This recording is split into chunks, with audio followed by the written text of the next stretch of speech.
हरि ओम। श्री गुरुचरण कमलेभ्यो नमः। श्री गुरुचरण कमलेभ्यो नमः। बोल सतगुरुदेव भगवान की जय। आज 20 सितंबर है और कल हमने पूज्य गुरुदेव भगवान के जो महापुरुष क्या होते हैं और महापुरुषों का चरित्र कैसा होता है उस प्रसंग को हमने श्रवण किया था। आज हम लोग थोड़ा सा जिस संप्रदाय में पूज्य गुरुदेव भगवान दीक्षित थे, जिसका नाम है उदासीन संप्रदाय, उस उदासीन संप्रदाय को जानते हैं थोड़ा सा। वैसे तो उदासीन संप्रदाय के बारे में चर्चा करेंगे तो कम से कम उसके लिए 2-3 महीने लग जाएंगे, परंतु संक्षिप्त में हम चर्चा करते हैं कि ये उदासीन संप्रदाय है क्या और उदासीन संप्रदाय का इतिहास क्या है। देखिए, उदासीन संप्रदाय या अन्य संप्रदाय, कोई भी संप्रदाय हो, उसका किसी भी संप्रदाय हो, मजहब हो, पंथ हो, उसका संबंध किसी न किसी शास्त्र से होना चाहिए। यानी वो शास्त्र के द्वारा प्रमाणित हो, तभी जाकर के उस संप्रदाय को लोग मान्यता देते हैं, मानते हैं। सभी संप्रदायों में एक उदासीन संप्रदाय भी अति प्राचीन है और इसका अपना एक बहुत बड़ा गौरव है। अब उदासीन संप्रदाय अति प्राचीन है, तो जो प्राचीन है इसका मतलब है इसके समर्थन में अनेक प्रमाण भी हमको मिलेंगे। यहाँ प्रमुख जो होते हैं पुराण है, रामायण है, इतिहास है, तंत्र ग्रंथ है, श्रीमद् भगवत गीता है, भागवत है। ऐसे अनेकों उदाहरण आपको इन सभी ग्रंथों में मिलेंगे जो उदासीन संप्रदाय को अति प्राचीन ये दर्शाते हैं। अब हमने संप्रदाय के बारे में तो जान लिया कि अति प्राचीन संप्रदाय है उदासीन संप्रदाय। इसमें एक शब्द बार बार हमारे कान में आ रहा है, उदासीन। तो उदासीन शब्द का मतलब क्या है? मतलब उदासीन सुनते ही व्यक्ति को ऐसा लगता है कि एकदम उदासीन, खाए और पिए और सोए, कोई लेना देना नहीं संसार से, बस उदासीन हो गए, बस। ऐसा नहीं। उदासीन संप्रदाय का मतलब है उद्धन आसीन। उद्धन आसीन। उद कहते ब्रह्म को, आसीन कहते स्थित। जो हमेशा ब्रह्म में स्थित रहे, जिसकी वृत्ति हमेशा ब्रह्ममय बनी रहे, जहाँ हमेशा ब्रह्म के इर्द गिर्द ही विचरण करता हो, उसको हम लोग कहते हैं उदासीन। ब्रह्मसंस्थ भी कह सकते, ब्रह्मसंस्थ भी कहते हैं। अगर हम छांदोग्य उपनिषद पढ़ेंगे ना तो उसमें एक शब्द आएगा, तस्य उदिति नाम। तस्य उदिति नाम। अन्य और भी बहुत से शास्त्रों में उस शब्द का उल्लेख मिलता है। तो कहने का भाव है कि जो हमेशा ब्रह्म चिंतन करता रहे, जो भगवत लीला स्मरण करता रहे, जो भगवान का ही चिंतन करता रहे, उसको कहते हैं उदासीन। अब ये उदासीन संप्रदाय का प्रादुर्भाव क्या है? तो कहते हैं कि सृष्टि के प्रारंभ में जब सृष्टि की उत्पत्ति हुई, तो सृष्टि की उत्पत्ति करके ब्रह्मदेव ने अपने 4 मानस पुत्रों को उत्पन्न किया। सनक, सनंदन, सनातन, संत कुमार, ये तो आप जानते हैं। उनको उत्पन्न किया और उत्पन्न करने, अब भाई कोई भी पिता हो, अगर वो अपनी संतान से कोई अपेक्षा तो रखता ही है। तो ब्रह्मदेव ने भी अपने 4 पुत्रों को कहा कि हे पुत्रों, मैंने ये सृष्टि की रचना की है, अब इसका विस्तार करना है। तो उस विस्तार करने में आप लोग सब मिलकर के, 4 लोग मिलकर के मेरा सहयोग करें। तो उन्होंने कहा कि देखो पिताजी, सृष्टि आपने उत्पन्न की है, इसका विस्तार भी आप करो हमको इस सृष्टि से कुछ लेना देना नहीं है, हम तो बस ब्रह्म चिंतन करते हुए, भगवान की भक्ति करते हुए, हम तो बस ब्रह्म में स्थित रहते हुए बस उदासीन भाव से रहेंगे। बस वहीं से उदासीन संप्रदाय का प्रारंभ हुआ है। सनंदनादियोजेच पूर्वं सृष्टा तु वेदसः नाति लोकेश सज्जंत उदासीना प्रजासुते। ये पद्म पुराण में जो सृष्टि खंड है उसमें ये बात आती है। तो ये बात एक क्लियर होगी कि भाई उदासीन संप्रदाय जो है सनंदन आदि से प्रारंभ हुई है। तो अब इसमें भी उदासीन संप्रदाय में भी कई प्रकार के भेद हैं। अब ये मत सोचना, आप लोग यहाँ पर एक मैं क्लियर कर देता हूँ कि ये मत सोचना कि भाई हम तो गृहस्थी हैं, हम तो घर बार वाले हैं, हम तो बाल बच्चे वाले हैं, हम कहाँ से उदासीन बन पाएंगे। तो उदासीन इसका मतलब ये नहीं है कि जिसके बहुत बड़ी बड़ी जटा हो, या उसने अपना भगवा कपड़ा धारण कर रखा हो, जहाँ पर सबको छोड़ छाड़ के जंगल में चला गया हो, वो उदासीन है। नहीं नहीं, ऐसा नहीं है। उदासीन आप भी बन सकते हैं। उदासीन का सीधा सा अर्थ है कि संसार में न विरत होकर के अपनी मति को उस परमात्मा के साथ जोड़ देना, उस परमात्मा के साथ लगा देना, उस परमात्मा को अपना बना लेना, बस इसी का नाम तो उदासीन है। अब इसी संप्रदाय की चर्चा करें तो इसमें भी दो प्रकार के होते हैं। क्या क्या होते हैं भाई? एक साधक होते हैं और दूसरे उदासीन होते हैं। जो कुटुंब का पालन पोषण करते हैं, जैसे आप लोग करते हैं, आप लोगों को साधक की कोटि में रखा जाता है। तो इनकी श्रेणियां हैं। अब जो 3 श्रेणियों में है, तो 3 श्रेणियां, इन 3 श्रेणियों में हम लोग सेवक भी रखते हैं, दूसरी कोटि में ऋषि है और तीसरी कोटि में जो मुनि है। ऐसा करके इस संप्रदाय में एक विभाग बनाए गए हैं। अब देखो, उपकुर्बानक जो ब्रह्मचारी होते हैं, जो सामान्य जिसको गृहस्थ जीवन में भी प्रवेश कर सकता है, उसके लिए अनुमति रहती है, वो सेवक भाव से सेवा करता है। क्या? सेवक भाव से सेवा करता है।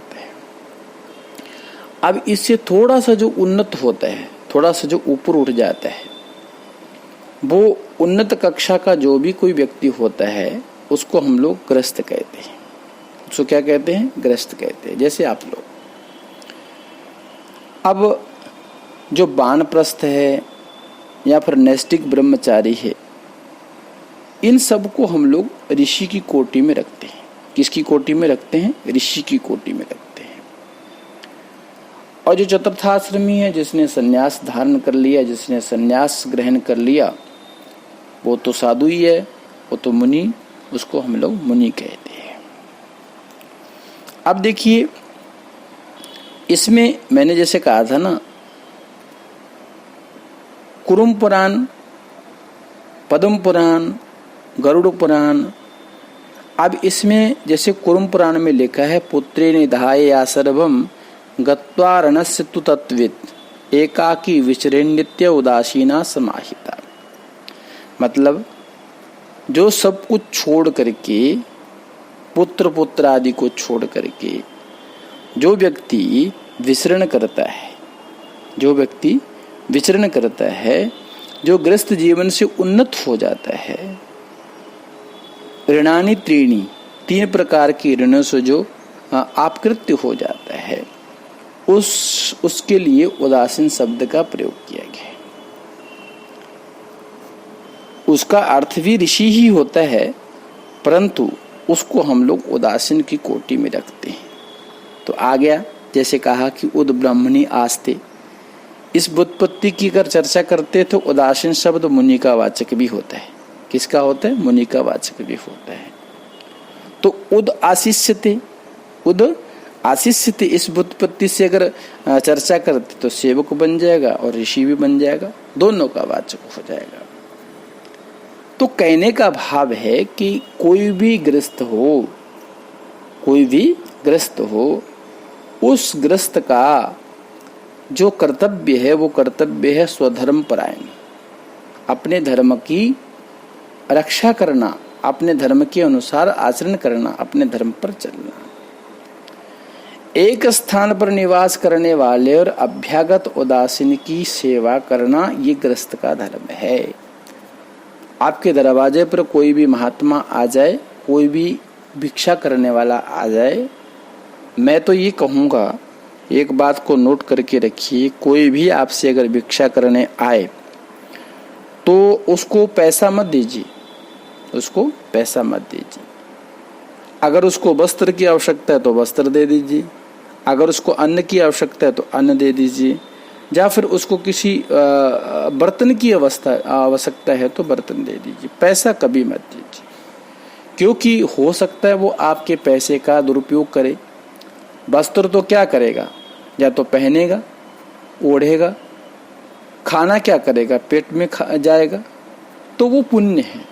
तो इसलिए हमारे शास्त्र की विधि के अनुसार जो स्वधर्म परायण की चर्चा होती है उसमें यही कहा जाता है कि कोई भी गृहस्थ आदमी हो वो उदासीन महात्माओं की सेवा करे। उदासीन कहने का मतलब जो ब्रह्म में स्थित हैं, जिसका चिंतन भगवतमय है, जो भगवान की ही लीला में जिसका मन लगा रहता है, उन साधुओं की सेवा करनी चाहिए। ये हमारे शास्त्र का संदेश है।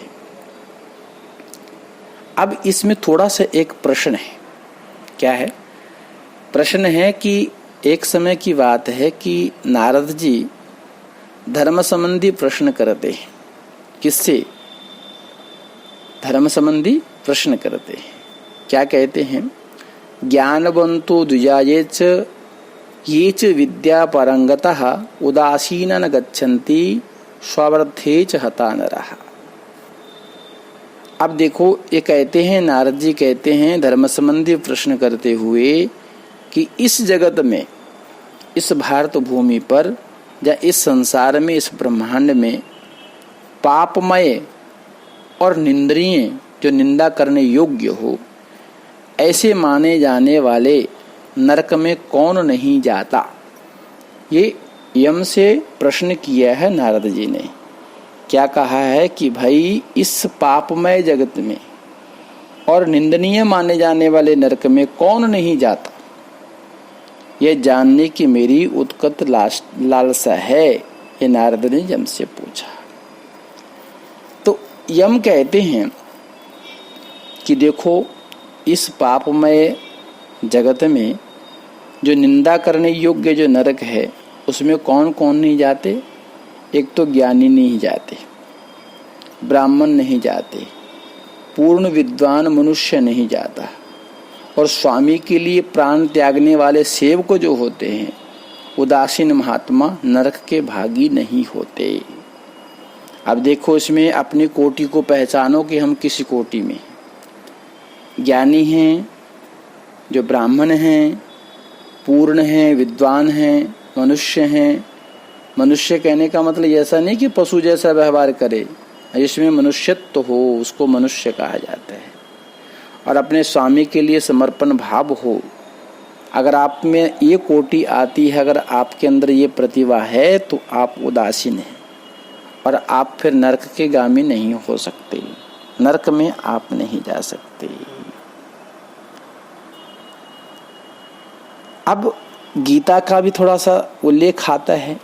तो गीता जी क्या कहती है? उदासीन वदासीनो गुणे युवन विचाल्यते गुणावर्तन्ते इत्येव योवतिष्ठति निंगते। कहते हैं जो महापुरुष उदासीन साधु की तरह जीवन बिताता है न, जो ब्रह्म में स्थित रहते हुए अपने जीवन को बिताता है, उसे गुण विचलित नहीं करते। अब गुण विचलित नहीं करते कहने का मतलब क्या है कि उसको संसारिक जितने भी गुण हैं या दोष हैं वो विचलित नहीं कर सकते। क्यों? क्योंकि समस्त व्यवहारों के मूल कारण कौन होते हैं? गुण होते हैं। वह जानकर वह किसी भी प्रकार का सकाम चेष्टा करता ही नहीं है। तो कहते हैं अर्जुन, कर्म मुझे बंधन में नहीं डाल सकते। ये अर्जुन को मुख्य बना करके भगवान श्री कृष्ण कहते हैं कि कर्म मुझे बंधन में नहीं डाल सकते।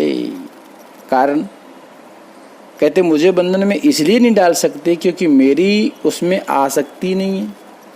कोई भी कर्म करो आप, मान लो किसी को आपने दान दे दिया, दान देने के बाद में आप उसका चिंतन करते रहो कि मैंने उसको दान दिया, मैंने उसको दान दिया, तो आपकी आसक्ति हो जाएगी उसमें। इसलिए भगवान समझा रहे हैं कि कर्म तो करो, कर्म करते समय उसमें आसक्ति मत रखो।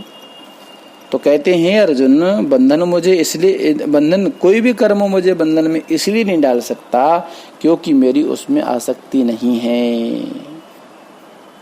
मेरी आसक्ति नहीं है कहने का मतलब है महात्माओं की तरह, महात्मा भी कौन, उदासीन महात्माओं की तरह मैं विचरण करता हूं। इसलिए जो भी व्यक्ति इस संसार में रहते हुए उदासीन भाव से रहता है, उसको कोई भी कर्म किसी भी बंधन में नहीं डाल सकते। तो ये संदेश है हमारे उदासीन परंपरा का, उदासीन महात्माओं का। तो इसके आगे और भी अनिपेक्षा शुचि दक्षा उदासीनो गतव्यस्था सर्वारंभ परित्यागी भक्तिमान सच में प्रिय आदि श्लोक बहुत आने वाले हैं आगे, जिनकी चर्चा हम लोग करेंगे कल। आज इतने कहते अपनी वाणी को पूज्य गुरुदेव भगवान के चरणों में समर्पित। हरि ओम तत्सत, हरि ओम तत्सत।